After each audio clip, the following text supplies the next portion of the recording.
Well, hello, and thank you for joining us today for another great episode. We have a very special guest joining us today. We have Congressman Dr. Raul Ruiz, who actually just joined us from an emergency room shift this morning. So he is prepared in his medical coat.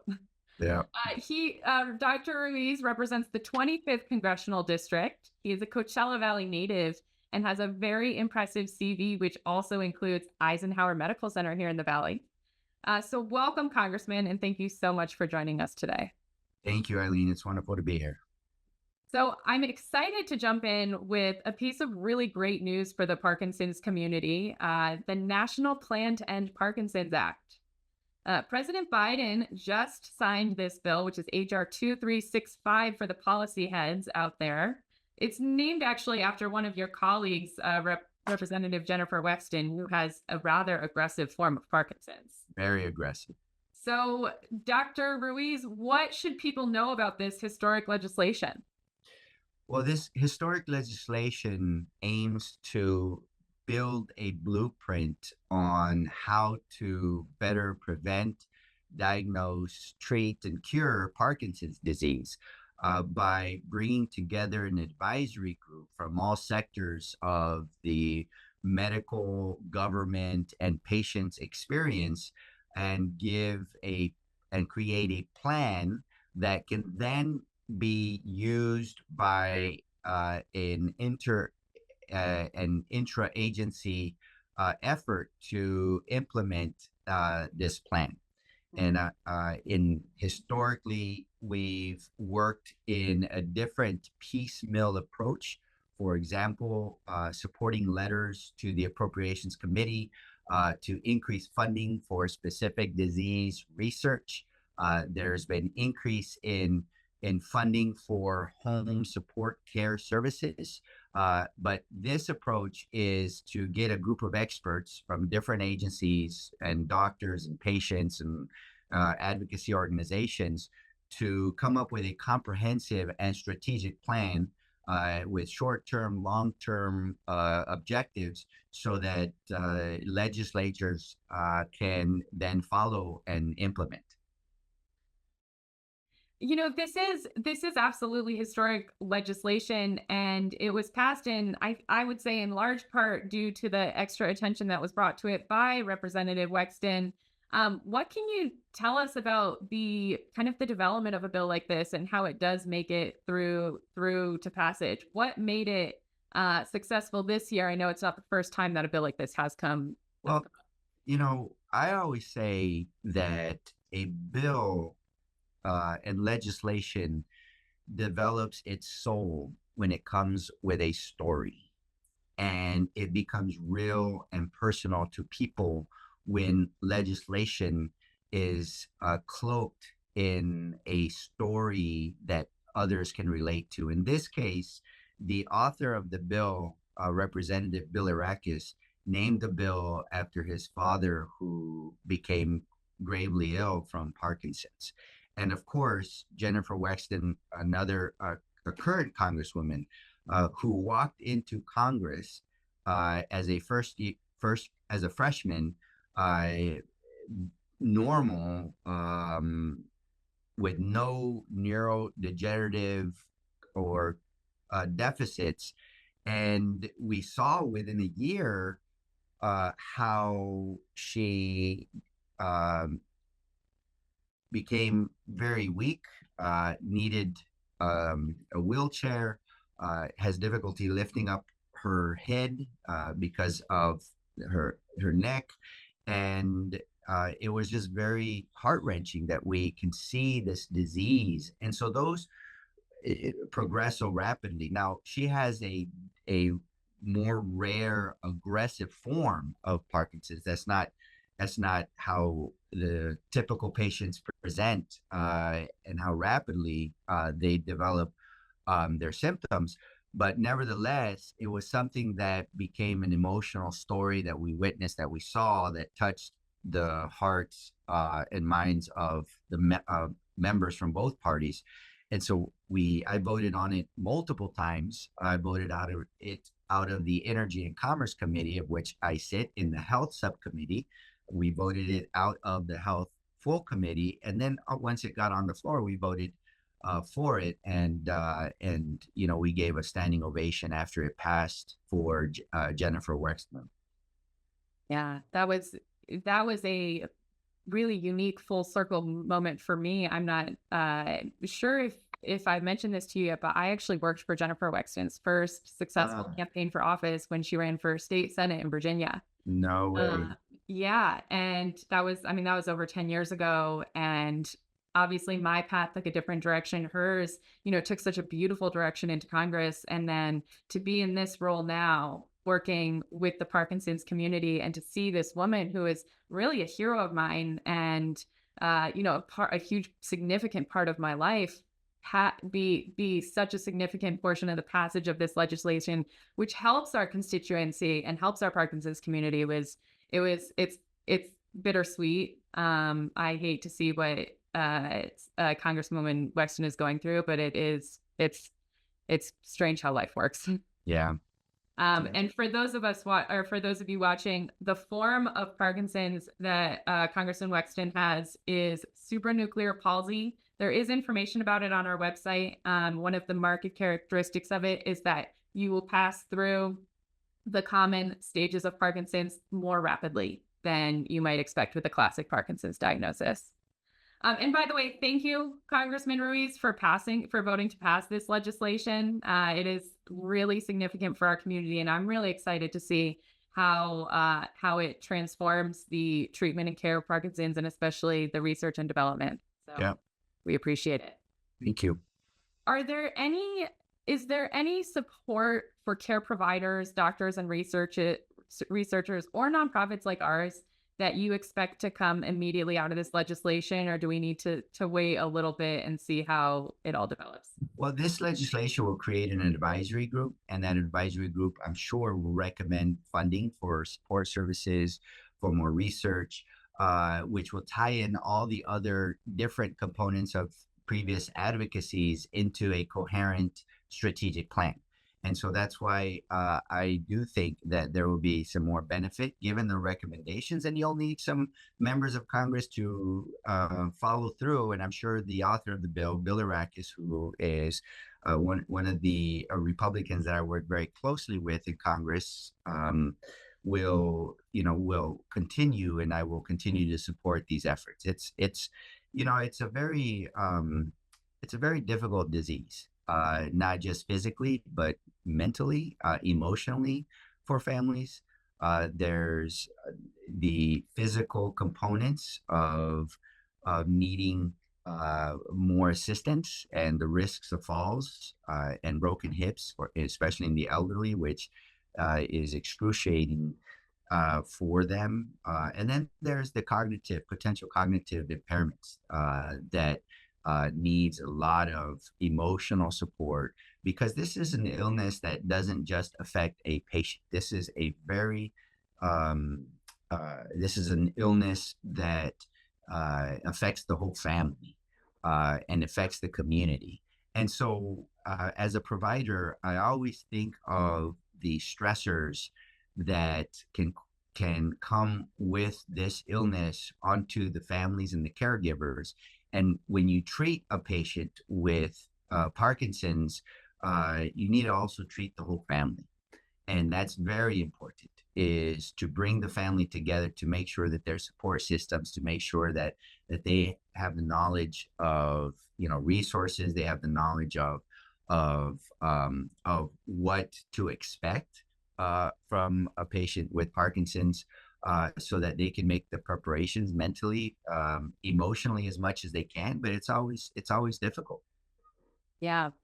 I mean, I'm glad you brought that up. That was one of the topics that we were going to cover today. And so I'm curious, as a medical professional, why do you think it's so hard for people to reach out and seek help and seek resources when they receive a diagnosis like this? Well, I think that people go through the different stages of grief. There's, of course, initially there's a sense of denial. Two, there's lack of awareness of the illness itself. Three, depending on certain populations, rural, impoverished, or um, patients that don't speak English very well may have hesitancy due to their lack of access or the lack of trust or the lack of understanding or cultural understanding. And there's unfortunately a lack of access to specialists in most of America, neurologists and neuropsychiatrists, and people that are very involved as a team to care for patients with Parkinson's, is because there's such great need to make sure that their homes are safe, that there's a plan, that there's support groups and all that. That it's pretty complex, and so you need a lot of casework and a lot of social work to make sure that there's a lot of help and education and training with the family, so that there's a family support group and that there's the services needed to keep the patient and the family safe and healthy at home. Yeah. I think that's a great time to mention that we do have support groups for both people with Parkinson's and caregivers and family members. And you can always find out about those on our website. There's also a lot of really great organizations throughout Coachella Valley and throughout the US that provide this social service. And this is also a great time to mention that Congressman Ruiz, I believe before you were in office, you actually worked on medical mentorship program here in Coachella Valley to bring more physicians to the Valley. I know our constituents definitely relate with what you just said about access to care, waiting a really long time for appointments. And sometimes in between those appointments, you kind of forget what's going on. You forget what to bring up. So access to care is always a hot topic. And thank you for the work you've done to bring more physicians into the Valley. So Eileen, today during my shift, I met an intern in emergency medicine residency, a physician graduate from medical school in his first year of his residency training, who did my program, the Future Physician Leaders Program, to help create pipelines for students from here to become doctors and come back and work and live here. And also, before I ran for Congress, I led a Coachella Valley healthcare initiative because we realized there were so many people that were uninsured, underinsured, impoverished, that couldn't afford the care that existed. And so when the flying doctors, this group of dentists and doctors that usually go to Nicaragua, Honduras, and other Central American countries, when they would come here, we would have a line of 5,000 people waiting to see dentists and doctors for the first time in years. And so we really capitalized on that crisis to bring the healthcare communities together. And we came up with a report. Had my students that I was mentoring to help me do the research. And we found what some of the barriers are to care, which are the cost of care, the access to the services, lack of infrastructure, lack of specialists, clinics, exam rooms, etc., the lack of knowledge and awareness of the resources that are available around them, lack of transportation. And so a lot of these barriers we've been addressing, and that we need to address, because you can come up with all the wonderful recommendations that you want, but if it doesn't work in the real world, and I know because I live in the real world as not just a physician, but a son of farm workers, the son of a community that works so hard and still suffers from poverty. You realize that what is written and what is actually happening are two separate things, and so we need to make sure that all the recommendations are implemented with a focus to ensure that the implementers have the resources that they need to get the job done. Yeah. So let's talk a little bit then about Coachella Valley in particular and the unique community we have and their healthcare needs. Southern California actually does have one of the highest incidences of Parkinson's in the United States, and it's growing quickly. Parkinson's is the fastest growing neurodegenerative condition in the world. And we estimate that anywhere from 8 to 10,000 individuals in Coachella Valley have Parkinson's. This is partly due to our aging population, and there is some speculation that it might have to do with some of the chemicals that and pesticides that are used in large scale farming operations throughout California and throughout Southern California. But we definitely have some large scale farming operations in East Coachella Valley as well. So there was a recent report from an environmental working group that indicated that low income Latinos are disproportionately threatened by paraquat, which is a toxic herbicide linked to Parkinson's. I'm curious, what is your take on environmental exposure to pesticides like paraquat? So I think that the number one driving force for the higher rates of Parkinson's in a community like the Coachella Valley, which is a wonderful and beautiful retirement community, is just basically the age of our population. Over 50% of the Coachella Valley are 55 years old and older. And so you're going to see Parkinson's because that's the age group and the demographics that Parkinson's starts to develop. Now, there have been some studies that have shown a potential link between paraquat pesticides with Parkinson's. My next question would be, if that's the case, and you see the farm workers who are most exposed to this come from, you in the eastern Coachella Valley and throughout Imperial County, mostly come from Mexican American households working in the fields and farm workers, then we need to ask, well, then is there a higher prevalence of Parkinson disease in these communities versus communities that are not exposed? And a retrospective study looking at the community here of Parkinson's disease and going back and assessing whether or not they were exposed or they had risk of being exposure to the paraquat would be helpful. But nonetheless, if the lab research and some of the studies that are showing out that show that paraquat does have a link to Parkinson's disease, then there needs to be a massive effort to not only educate farmers, but the farm workers, and to work on more workforce safety regulations by the Department of Labor or OSHA, or even consider banning the use of pesticides that could be exposed to people. Question for you is, how can your office support constituents who are wrangling with maybe complex healthcare or caregiving needs? Well, I think that if there are any difficulties with any federal agency regarding your medical care, and in this case, Medicare would be the insurance for seniors who are mostly diagnosed with Parkinson's. Now, as Jennifer Wexton is a clear example, some younger people under the age of 60 can get Parkinson's. But when it deals with Medicare and there's difficulty getting approvals, or if there's difficulties with affordabilities, then they can call my office and we can advocate for them with Medicare. If this is what I say, Eileen, to my staff and to people in the community, is when anybody has any difficulty, you can always call my office and we can help problem solve. We can also help refer people to the appropriate agency, whether it's federal or state agency. We also can do the research and help identify community nonprofit based organizations like yours to refer them to. And so we're here to help people. If you got a cat stuck on the tree, you can call us. We'll help you get it down, just like the fire department. And that's just our mission. That's just our way. We want to be as helpful as possible.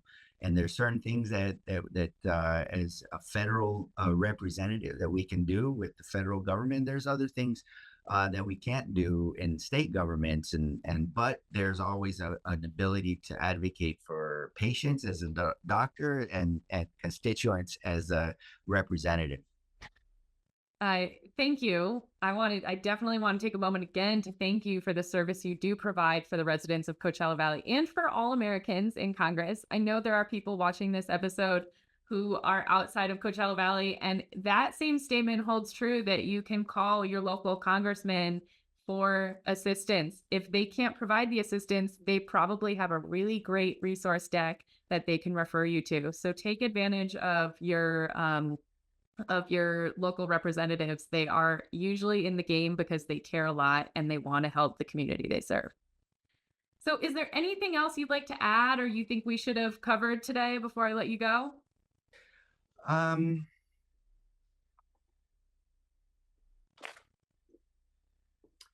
I think that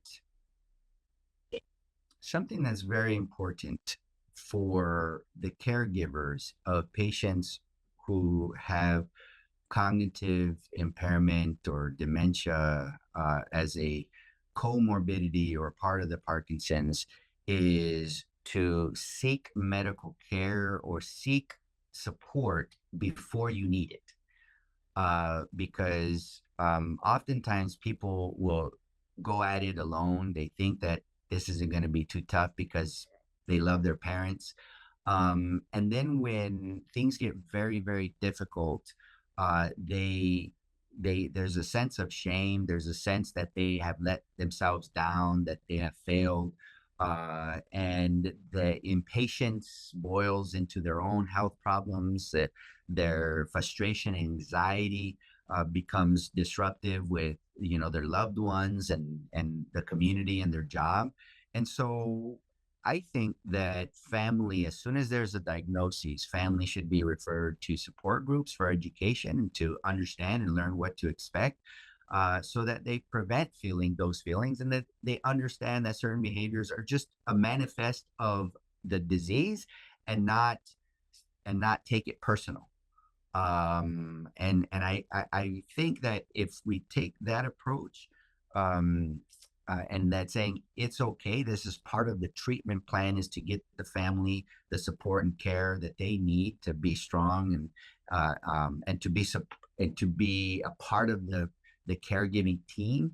I think that it would really reduce the difficulties with Parkinson's. Yeah. I'm glad you mentioned that prevention is impossible in a situation like Parkinson's. There is no known cause and there is no known cure. But being proactive about the treatments that you're undertaking and the plans you're putting in place for your family can make a huge difference down the road. And we are always available. People who are newly diagnosed, halfway through their diagnosis at any stage, can talk to us, to give us a call, and we'll work on problem solving with you and talking you through whatever issues are immediately on your plate. So, Congressman Ruiz, thank you so much for joining us this episode and sharing so much information. And thank you for the service that you provide for us in Congress and in the emergency room. Don't forget to subscribe to our channel so you can get the latest information about Parkinson's. And please keep caring, everyone. We are here to serve and to help you navigate Parkinson's, and you are not alone. We'll see you next time.